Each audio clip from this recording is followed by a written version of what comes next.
দর্শক, যুক্তরাষ্ট্র থেকে দামানলের আরো খবর জানিয়েছেন রাকিব হাসান। অসংখ্য ধন্যবাদ। যুক্তরাষ্ট্র থেকে সবাইকে স্বাগত জানাচ্ছি। আমি রাকিব হাসান। আপনারা নিশ্চয়ই অবগত আছেন, ক্যালিফোর্নিয়াতে যে ভয়াবহ আগুনের সূত্রপাত হয়েছে, সেখানে লস অ্যাঞ্জেলস শহর পুরোটাই পুড়ে ছাই। লস অ্যাঞ্জেলস শহরের সর্বোচ্চ প্রায় শত শত একর জায়গা জুড়ে আগুন জ্বলছে এবং বলা হচ্ছে যে প্রায় 56,000 একর জায়গায় এই মুহূর্তে আগুন ছড়িয়ে গেছে এবং সেখানকার মানুষজন খুবই উদ্বিগ্ন। তারা এদিক ওদিক ছুটোছুটি করছেন। এর মধ্যে প্রায় 2 লক্ষ মানুষকে নিরাপদে সরে যাওয়ার জন্য সরকারের পক্ষ থেকে তাদেরকে বলা হয়েছে যে জীবন নিয়ে যাতে সেখান থেকে সরে যায়। সর্বশেষ খবর পাওয়া পর্যন্ত সেখানে 10 জন লোক নিহত হয়েছে এবং অন্যান্য যারা আছেন তাদেরকে সরকার নিরাপদে সরিয়ে নেওয়ার জন্য দমকল বাহিনীকে পরামর্শ দিয়েছেন। সেখানকার ফায়ার সার্ভিস টিম আগুন নিয়ন্ত্রণের সর্বোচ্চ চেষ্টা করছে, কিন্তু আগুন কিছুতে নিয়ন্ত্রণ করা যাচ্ছে না।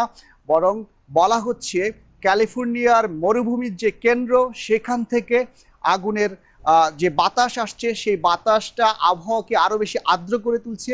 আর সেই আর্দ্র আবহাওয়ার কারণে আগুন সেখানে ভয়ানকভাবে ছড়িয়ে পড়ছে।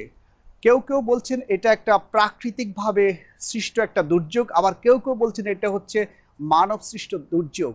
এই দুর্যোগে হলিউডের যারা বড় বড় তারকা, তাদের বাড়িঘর পুড়ে ছাই হয়ে গেছে। ইভেন হলিউড হিল পর্যন্ত সেখানে পুড়ে গেছে।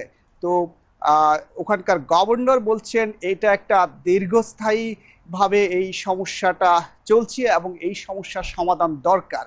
আপনারা জানেন ইতোমধ্যে ইতালিতে জো বাইডেনের একটা সফর ছিল, তিনি সেই সফর বাতিল করেছেন।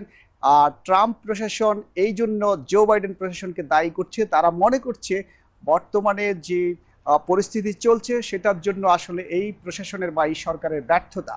তো এখন পর্যন্ত শেষ খবর পাওয়া যেটা হচ্ছে 10 জন মানুষ মারা গেছেন। আর সবচেয়ে উদ্বেগের বিষয় যেটা, এরকম একটি দুর্যোগের মধ্যেও সেখানে ব্যাপক হারে লুটতরাজ চলছে।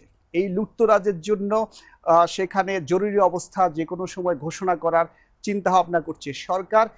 82 ঘন্টা পার হয়ে গেলেও এখন পর্যন্ত সেখানে আগুন নিয়ন্ত্রণ করা যায়নি। তো বিষয়টিকে খুবই উৎকণ্ঠার চোখে দেখছেন লস অ্যাঞ্জেলসের লোকজন। লস অ্যাঞ্জেলসে আমার যেসব বন্ধু বান্ধব আছে তাদের সাথে আমি অনেকের সাথে কথা বলেছি।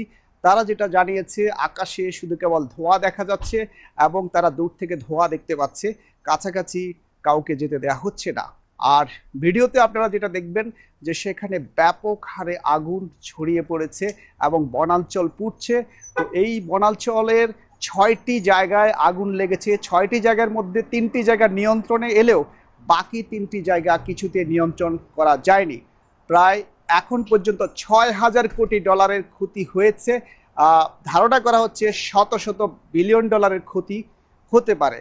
এবং সবচেয়ে উদ্বেগের বিষয় হচ্ছে যে সেখানকার যে স্থানীয় জনগণ, স্থানীয় লোকজন, তারা খুবই আতঙ্কের মধ্যে আছেন, কারণ আগুন 82 ঘন্টা পেরিয়ে যাবার পরও নিয়ন্ত্রণে না আসায় সরকার তাদেরকে এলাকা ছাড়তে বলেছে এবং তারা চেষ্টা করছে। সবচেয়ে যেটা উদ্বেগের বিষয় সেটা হচ্ছে যে এতক্ষণ ধরে, অর্থাৎ 82 ঘন্টা আগুনে পুড়ে যাওয়ার পরও সেখানকার যে আধুনিক প্রযুক্তি বা আধুনিক একটি রাষ্ট্র, তাদের পক্ষে এই আগুন নিয়ন্ত্রণ করা যাচ্ছে না। এবং এটাকে অনেকে বলছেন জলবায়ু পরিবর্তন জনিত যে কারণ, অর্থাৎ ক্লাইমেট চেঞ্জের কারণে যে একটা ইম্প্যাক্ট সারা পৃথিবী জুড়ে পড়ছে, সেটারই একটা ফলাফল হচ্ছে এই আগুন। তো এখন পর্যন্ত এতটুকুই।